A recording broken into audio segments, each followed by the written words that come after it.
What's going on YouTube? Welcome back to the channel. I've got an interesting video today. This one is the perfect 6-car garage. And before I go further, I need to give credit where credit's due. I got inspired for this by a person named Emily Grace WRX on TikTok. If I remember to, well, I'm probably going to remember to because I'll rewatch this, but I'll put a screenshot up of their TikTok page just so you can go check them out. But as a car enthusiast, you've probably been asked more than once, what's your dream car, either by somebody who is also an enthusiast or someone who isn't an enthusiast. And when you ask this question, or when you're answering, you have two choices. You can delve into a 45-minute discussion as to why there is no one answer to what is your dream car, or you can just say whatever car is currently on your mind. No matter what, it's not an easy question for us to answer. And it got me thinking, how would you handle that question? Well, maybe we can make it a little bit more manageable. Instead of picking a dream car, what if we fill out a dream garage? So namely a 6-car garage. And this could simplify it even more, just because let's say inside that 6-car garage, it's not just 6 of your dream cars. This has to be a functional garage. Each of those 6 cars in your garage have to serve some form of a purpose. Like, this has to be usable. You got to be able to drive these cars for specific reasons and have something to drive year round. So within this garage, we're going to have a daily driver. Now everyone needs a daily. You're going to drive it a lot. It needs to be relatively reliable. You shouldn't have to worry about when it's going to start up. It should be comfortable. It should handle every season. It should comfortably fit 4 adults, etc., etc., etc.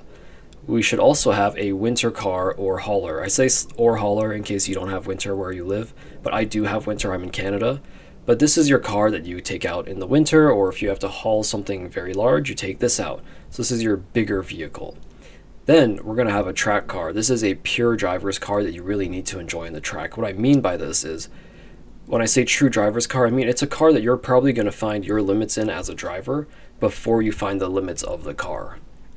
Then we have your luxury cruiser / date night car. Now this is your comfortable cruiser for the weekends, the car you're going to use to take that special someone out to dinner. This is a car that you take to meet your girlfriend's parents. It's nice. It's going to be really nice. It's going to be very, very comfortable. And then we have your show car. This is what's going to get you entered into This is what's going to get you entered into shows, or maybe even get you invited to a show. It should be something pretty special to automotive folks. And finally, we have the wild card. This car has to serve no purpose. In fact, the only purpose of this car has to serve is to please you. And all of this being said, as much as I said that, oh, this is going to make the decision easier as opposed to picking one car, we're going to pick 6, I still rewrote the article that I'm basing this video on maybe 5 or 6 times, and some of the sections I rewrote almost a dozen times. So it's still equally as hard of a question to answer maybe, but it's still fun, so let's get into it. We're going to start off with our daily. So this is arguably the most important car in the garage because it's the one you'll be driving the most, which is why it kind of has some stricter criteria than most. First and foremost, it has to be relatively reliable. And what I mean by this is that you shouldn't have to worry about whether it's going to start up every day. It should be able to start up every single day without worry. You need it to. It's your daily. So something like a 900 horsepower purpose-built drag car would not be a good daily because that might not start up every day. We also need it to be practical. So when I say practical, there's a few pieces to that.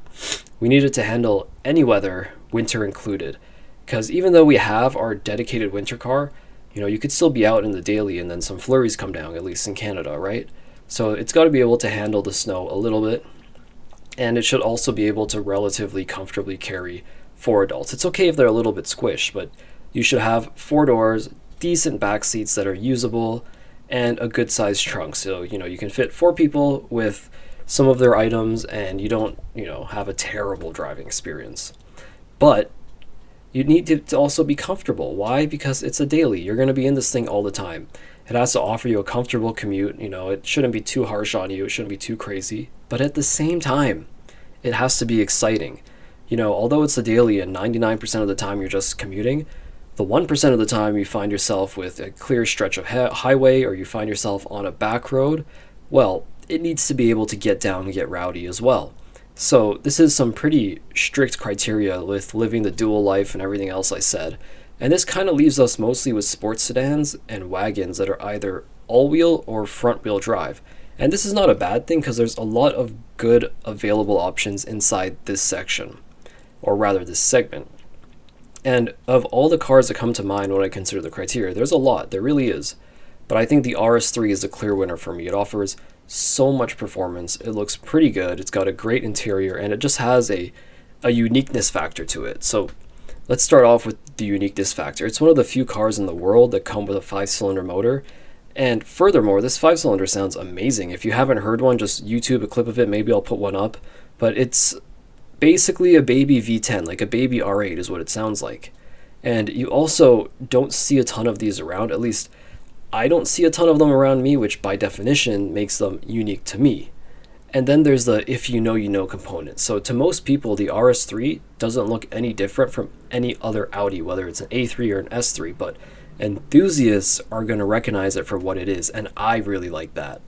And on the practicality front, it doesn't really have any problems. We have 4 doors, incredible all-wheel drive that's going to handle any weather condition with ease. And if we follow the definition of reliability that I laid out above, which is it should reliably start up every day, as long as you maintain it, the RS3 will do that. Now, a lot of reviewers praise the RS3 for its ability to be rowdy when you want it to be, and be comfortable when you want it to be, which that's the dual life you want a daily to have. And then it brings us to perhaps the most important piece, which is the performance. Now, this car is definitely no slouch. It has a sub 4 second 0 to 100 kilometer an hour time, which is the same thing as a 0 to 60 if you're in America. And that is very, very fast, let alone for a daily. And if it doesn't sound like enough for you, this 5-cylinder turbo, as do other Germans, have a lot of potential to make a lot of power just with a few bolt-ons and a tune. And given the car's size and weight, it's relatively small, relatively lightweight, it's going to offer you some great driving dynamics. And my honorable mention for this section is the Acura Integra Type S, which, to be clear, I think would be an excellent daily driver as well. It has an amazing manual transmission and great driving dynamics, almost perfect driver inputs, so much so that reviewers claim they forgot the car was front-wheel drive because of how well it handled. Next up, we have our winter car slash family hauler. Now, I don't know where you live. I live in Canada, so we have winter, so I'll need something to drive around the winter. If you don't experience winter, then just replace this with a family hauler or some type of large vehicle for carrying things. And in all honesty, I think I have to go with the RS6. It's not the greatest hauler in terms of cargo space, but then again, this is my dream garage, so I can make a bad choice. To be fair, it is an amazing winter car, and it can easily fit 4 adults into it, which does check off the boxes. If I was a truck guy, then you'd probably see a large 1 or 1.5 ton truck listed here, but I do think there are some nice trucks out there. I'd just much rather see an RS6 in my garage than a truck. Once again, the uniqueness factor makes an appearance. The RS6 isn't something that I see very often where I live, and most people probably on the road won't be able to recognize it for what it is, and I love that only enthusiasts would be able to truly realize what it is and what it's capable of. Continuing, we arrive at what may be one of the best things about the RS6, its looks. It just looks so aggressive and menacing, like it's daring you to look away first. And we see a lot of modern cars trying to copy this styling, but Audi's been doing this for like over a decade. They were, I think, the pioneers in this space when it comes to that kind of having a mean look on your cars. If you don't already know, it's powered by a twin-turbo V8, which is plenty of power. I don't see why most people want more than that.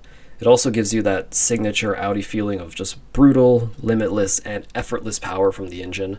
And it's coupled with Audi's Quattro all-wheel drive, which, again, just makes this thing one hell of a winter car. It also sounds amazing. I mean, it's pretty hard for a twin-turbo V8 to not sound amazing, but Audi does a great job with their exhaust. And finally, it's a wagon. Like, why wouldn't you love a wagon? Now, my honorable mention here is the Dodge Durango SRT.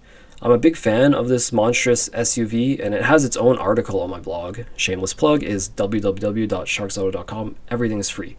And on my blog, I call it beautifully American, and I stand by that. You could interpret that to mean what it means, but that's up to you, but I still stand by that. Inside of it, you get a V8 that makes whatever the RS6 has look small, and that's not an easy feat. It has a decent all-wheel drive system, and it is very good looking. It's got plenty of interior room, and if I'm not mistaken, I'm pretty sure the Durango is a 3-row SUV. It was a tight debate between the two, but I think the RS6 looks better and is just better suited to my personal wants. Now we arrive at the track car. I think that it takes a significant amount of skill to drive a car around a track properly and quickly, considerably more so than something like spirited driving. The difficulty of this increases exponentially with faster and more capable cars as well. It's going to be easier to push a 100 horsepower car like a Honda Fit to its limits on the track than it would be with an extremely capable supercar. And if you share my opinion, then obviously you understand why this category exists. We need a car that we can push on the track. One so good that we will find our own limits as drivers before we find the limit of the car's capabilities. This is why I've chosen none other than the Dodge Viper ACR for my track car.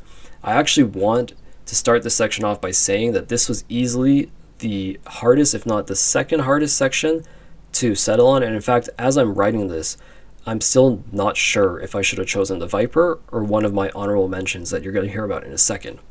But continuing on with the Viper, it's a true driver's car and will probably force you to find your limit as a driver before you find its limits. It comes with extremely limited driver's aids, and the ones that are present are extremely toned down as to not interfere with the driving experience.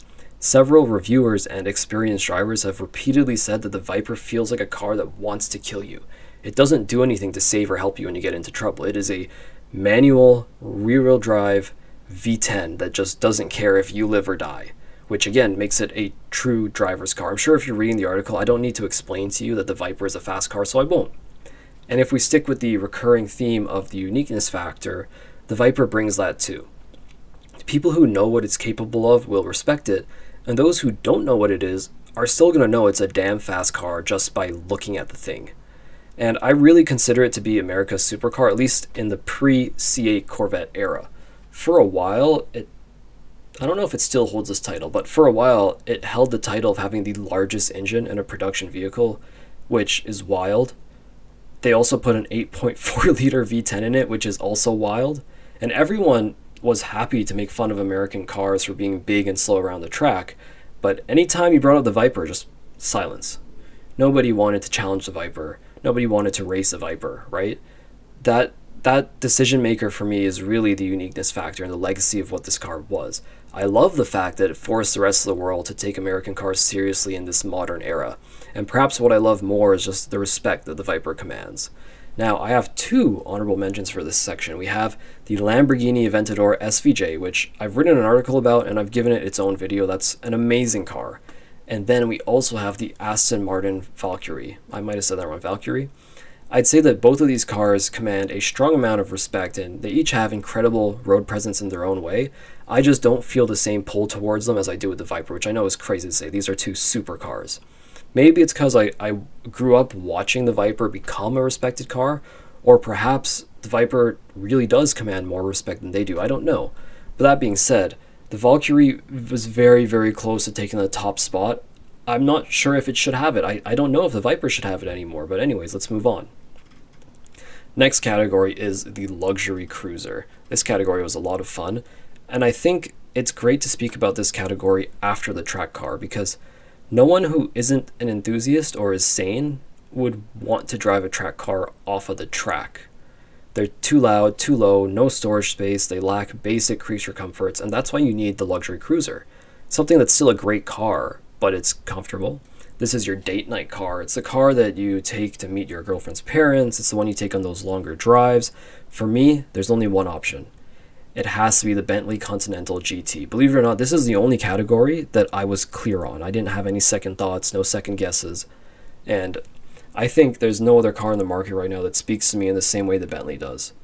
It looks incredible. It still has that big body Rolls-Royce look to it, but it manages to do it without all those sharp angles. And then it has curves like an S-Class, but it manages to still also look menacing. It just has a presence that's both elegant and aggressive, which I think no other luxury car can match. Pretty much any car you choose to fill this category is going to have a good looking interior. And I think anything in this class will have a good looking interior, but this Bentley is really nice. I think the only company that has comparable interiors to Bentley is Rolls-Royce, and that is an extremely elite level of company to be in.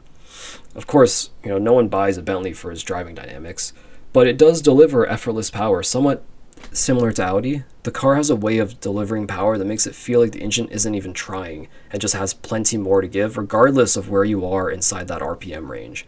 And without a doubt, this is the car I'd want to take my girlfriend out on a date in. Like, come on, you can't look at a Bentley Continental GT and not love the thing. I also have two honorable mentions for this section. I have the BMW M5 and the Mercedes S63 Coupe. Both of these are nice cars. I think they check off all the boxes. To me, they just don't compete with the Bentley. And again, some of you are probably wondering why a Rolls-Royce isn't inside my honorable mentions. And if I'm being honest, they just don't speak to me the way the Bentley does. I think Bentley is far ahead of Rolls right now. And this brings us to the show car. This is the car in your garage that any enthusiast will be able to appreciate regardless of their own preferences. For example, a cleanly built Honda is going to be appreciated and respected by a true enthusiast, even if they hate Hondas. It's also the car that's going to get you invited to those car shows. My choice for this section is going to have to be a 1968 Dodge Charger, but not any Charger. This one's going to have quite a few things done to it. For starters, I want it to be on air suspension because I think older muscle cars just look so good when they're slammed.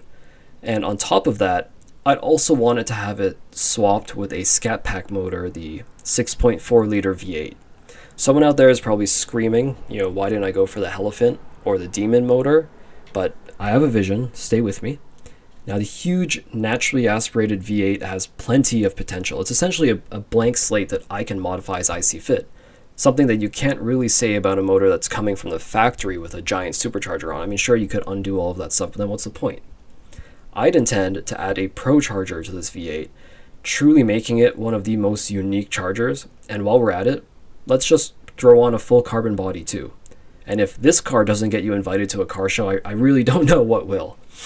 As for how I arrived at this decision, the Fast and Furious movies really heavily influenced me as a child, and the older Chargers were idolized in those movies, so by extension, I started to idolize them too.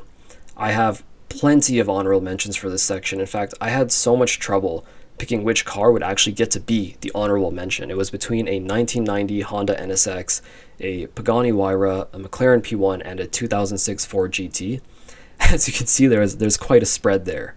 But there are some common themes. All of these cars have a level of uniqueness to them, just in different ways. But for me, the true honorable mention is the 2006 Ford GT. There are a few cars that I'd see at a show that would truly excite me, and a clean Ford GT is one of them. The 2006 Ford GT is easily probably one of the best looking cars to ever come out of America. Furthermore, it's also one of the few to truly challenge the Europeans, and it very nearly won the top spot for me here. And just like that, we are already arriving at our wildcard section. Now, the wildcard here is for you to express yourself just unrestrained. You can choose a car that perfectly reflects your taste without the restraint of having it to serve any particular purpose. In fact, the purpose it serves is to let you express yourself. And what may come as a surprise is that this was the hardest section for me to write. I easily devoted the largest amount of time to it, and I've come to the conclusion that there is no right answer to this section. It's a bit cliche, but it's true nonetheless. And as I previously mentioned, the Fast and Furious movies are what originally got me interested in cars and have greatly influenced this choice. I would love to have a Dodge Challenger in my garage, specifically a wide-body Hellcat Red Eye. I've always wanted a Challenger. It's as far back as I can remember. I'm looking at my computer right now. It's my desktop wallpaper. It always has been. Now, is it a particularly great car? No, not really. It handles like a boat because of how heavy it is. The interior space is pretty small despite how big the car is on the outside, and it struggles to put its power down.